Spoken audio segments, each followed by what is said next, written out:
नमस्कार, मैं Chandrabhan Prajapati lecturer mechanical engineering government polytechnic Bargarh Chitrakoot एक बार फिर से कैट कैम के इस ई लेक्चर में आपका हार्दिक स्वागत एवं अभिनंदन करता हूं। कैट कैम पर बनाया गया ये मेरा तीसरा लेक्चर है। पिछले लेक्चर 2 में हमने देखा था कैट का, कैम का और कैट कैम का सम्मिलित रूप से स्कोप क्या है, डिजाइन के चरण कौन-कौन से हैं, जो कंप्यूटर एडेड डिजाइन है उसमें चरण कौन-कौन से होते हैं, प्रोडक्ट लाइफ साइकिल क्या होता है और उसका कैट कैम के साथ क्या संबंध है। अब इसके बाद सिलेबस के अकॉर्डिंग हम उसके बाद के आगे जो टॉपिक्स हैं उन पर हम बात करेंगे। जैसे अगला है कैट कैम के लाभ। तो कैट कैम से हमारे जो कैट कैम सब्जेक्ट है या कैट कैम जो कंप्यूटर पर हम डिजाइन करते हैं और कंप्यूटर की सहायता से जो मैन्युफैक्चरिंग करते हैं सीएनसी में, उसके लाभ कौन-कौन से हैं। तो एक तो समय और पैसे की बचत होती है। डिजाइन सत्यापन के लिए प्रोटोटाइप मॉडल निर्माण की आवश्यकता नहीं होती।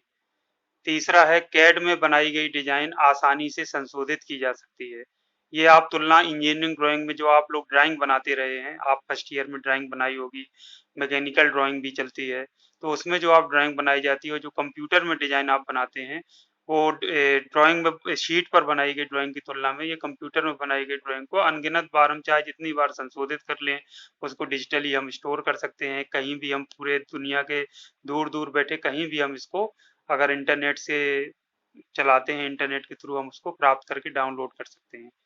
कैड कैम के प्रयोग से डिजाइन की लागत कम आती है। इसके अलावा स्ट्रेस टॉलरेंस प्रोडक्ट वेरिएबिलिटी इत्यादि को चेक करना डिजाइनर के लिए आसान हो जाता है। अब एक स्वचालन एवं कैड कैम यानी स्वचालन जिसको ऑटोमेशन कहते हैं और कैड कैम इसमें क्या संबंध है। तो सबसे पहले हम स्वचालन यानी ऑटोमेशन को समझ लेते हैं कि ऑटोमेशन होता क्या है और उसका कैड कैम के साथ किस प्रकार से संबंध है। तो ऑटोमेशन एक ऐसी तकनीक है जिसमें किसी प्रक्रम को न्यूनतम मानव सहायता के बिना संपादित किया जाता है। यानी ऐसी तकनीक है जिसको प्रयास किया जाता है कि पूरी तरह से मशीन के द्वारा ही परफॉर्म किया जाए और जो आदमी का काम है वो सिर्फ सुपरविजन करे। यानी आदमी सब पूरा प्रोग्रामिंग कर देता है, सब सेटअप कर देता है और दूर बैठा देखता है। बाकी सब चीजें मशीनें जो वहां पर लगी होती हैं, जो कंप्यूटर सीएनसी मशीन्स होती हैं, जो रोबोट्स होते हैं, वो सब ऑटोमेटिक सब वर्क पीस को उठाते हैं, उस पर प्रोसेसिंग करते हैं और उसके बाद वर्क पीस को फिनिश करके अपनी जगह में निर्धारित स्थान पर रख देते हैं। तो ऑटोमेशन क्या है? एक ऐसी तकनीक है जिसमें प्रक्रम को किसी भी प्रक्रम को न्यूनतम मानव सहायता के बिना संपादित किया जाता है। मतलब प्रयास ये किया जाता है कि इसमें जो ह्यूमन है, जो मानव है, उसका जो योगदान है या जो उसमें कंट्रीब्यूशन है वो कम से कम रहे। वहां सिर्फ मशीनों के द्वारा ही सारा काम संपादित कराया जाता है। आगे हम और डिटेल में इसको मशीनों के साथ उसकी पिक्चर्स के साथ हम उसको सारा देखेंगे और उसको समझेंगे किस तरीके से ऑटोमेशन के द्वारा उत्पादन कार्य किया जाता है। तो वस्तुओं के उत्पादन एवं सेवा क्षेत्रों में कंट्रोल सिस्टम तथा इंफॉर्मेशन टेक्नोलॉजी का प्रयोग करके मानव श्रम की आवश्यकता को कम करना ही ऑटोमेशन कहलाता है। दूसरे शब्दों में हम इसको और परिभाषित कर सकते हैं कि वस्तुओं का उत्पादन या सेवा के क्षेत्रों में भी कंट्रोल सिस्टम तथा इंफॉर्मेशन टेक्नोलॉजी इनका प्रयोग करके मानव श्रम की आवश्यकता को कम करना ही क्या कहलाता है? ऑटोमेशन कहलाता है। तो ये कैड कैम के द्वारा ही किसी प्रक्रम को स्वचालित किया जा सकता है। ये जो अभी संबंध की बात आ रही थी कि स्वचालन और कैड कैम ये दोनों में क्या संबंध है, तो यही है कैड कैम के द्वारा क्या किया जाता है, किसी प्रक्रम को स्वचालित किया जाता है। तो स्वचालन के लाभ क्या क्या हैं, इसको हम एक बार देख लेते हैं। Advantages of automation. एक तो उत्पादकता में वृद्धि होती है, मीन्स प्रोडक्टिविटी इंक्रीज होती है। गुणवत्ता में वृद्धि होती है यानी क्वालिटी इंक्रीज होती है। प्रत्यक्ष जो श्रम लागत होती है उसमें कमी आती है। उच्च यथार्थता यानी हाई एक्यूरेसी के प्रोडक्ट बनते हैं। नीरस व उबाऊ कार्यों में अत्यंत उपयोगी। नीरस व उबाऊ कार्य क्या होते हैं? जैसे एक ही तरह के कार्य, मतलब जैसे नट को बोल्ट के साथ फिट करने का एक उदाहरण के लिए किसी आदमी को दे दिया जाए तो वो सुबह से शाम तक यदि वही काम करता रहे लगातार तो उसके अंदर नीरसता आ जाती है, एक उबाऊपन आ जाता है। ये मानव का एक स्वभाव होता है। तो इस तरह का काम जहाँ एक ही प्रकार का कार्य लगातार किया जाना है, वहां पर ये स्वचालन बहुत ज्यादा उपयोगी होता है। तो ये हम आगे अभी और डिटेल में देखेंगे, इस पर पूरा चैप्टर है जिसको हम देखेंगे, चित्र सहित देखेंगे तो आपको और समझ में आएगा।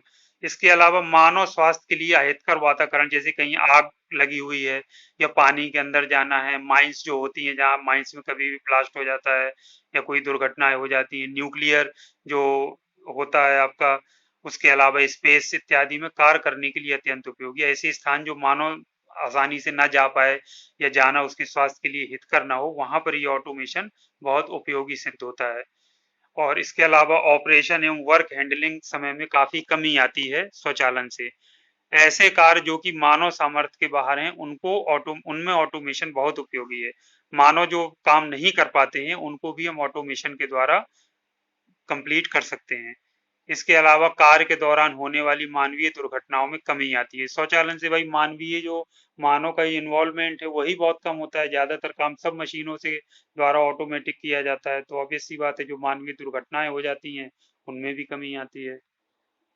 अब स्वचालन के कुछ अलाभ भी हैं, डिसएडवांटेजेस भी हैं of automation. Disadvantages of automation तो क्या है इसके डिसएडवांटेजेस? एक तो प्रारंभिक लागत बहुत आती है इसमें।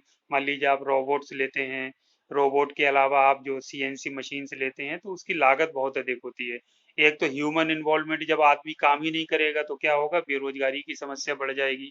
मानव की जगह कौन लेता जा रहा है, मशीनें लेती जा रही हैं, तो बेरोजगारी की समस्या आती है। मेंटेनेंस लागत आती है, मेंटेनेंस का भाई रख रखाव आपको करना है तो एक हाई क्वालिफाइड टेक्नीशियन चाहिए, वो आएगा उसको मेंटेन करेगा प्रॉपर तरीके से, उसकी लागत काफी अधिक आती है। और इस तकनीक को विकसित करने की लागत अत्यधिक होती है। यदि हमको इस तकनीक को विकसित करना है किसी भी पार्टिकुलर प्रोडक्ट के लिए तो उसकी लागत भी काफी अधिक है। दूसरा, किसी भी स्तर पर त्रुटि होने पर नुकसान बहुत अधिक होता है।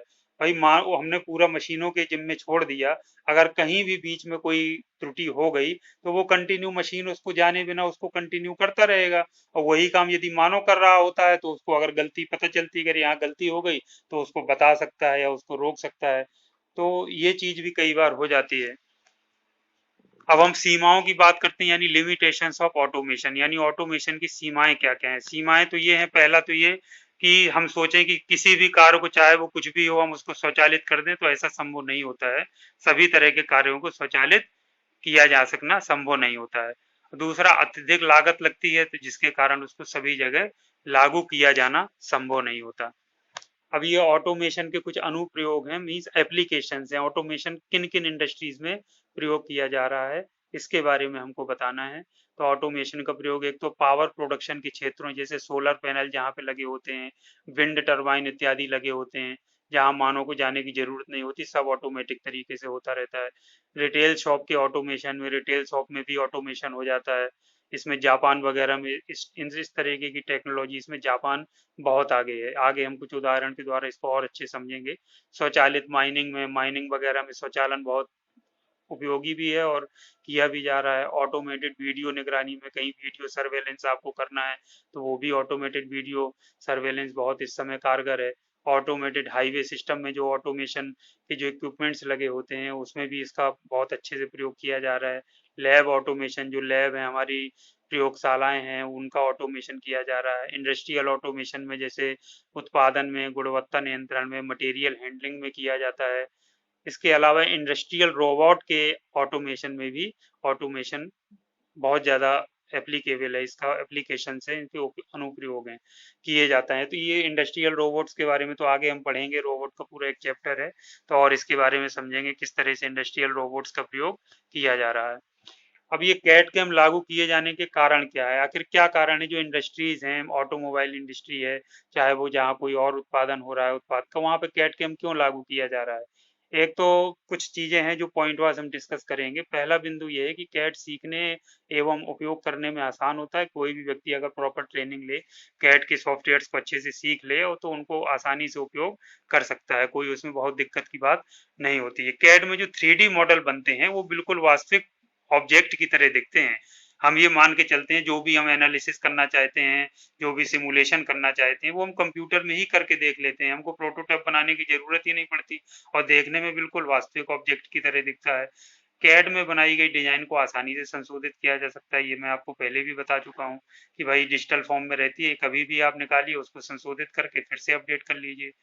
कैड में बनाई गई डिजाइन को नकल बनाना आसान होता है। अगर हमको कोई कॉपी, जैसे कोई, अगर आप ड्राइंग शीट में कोई ड्राइंग बनाए, कुछ सालों बाद वो धुंधली हो जाएगी, खराब हो जाएगी, आप उसकी फोटो कॉपी करेंगे तो और धुंधली हो जाएगी। लेकिन इसमें नकल करना, सेम टू सेम कॉपी बनाना बिल्कुल आसान होता है, उसको हम आसानी से काम कर सकते हैं। शीट में बनाई गई ड्राइंग की तुलना में कैड में बनाई गई ड्राइंग अधिक सुरक्षित है, सेफ रहती है।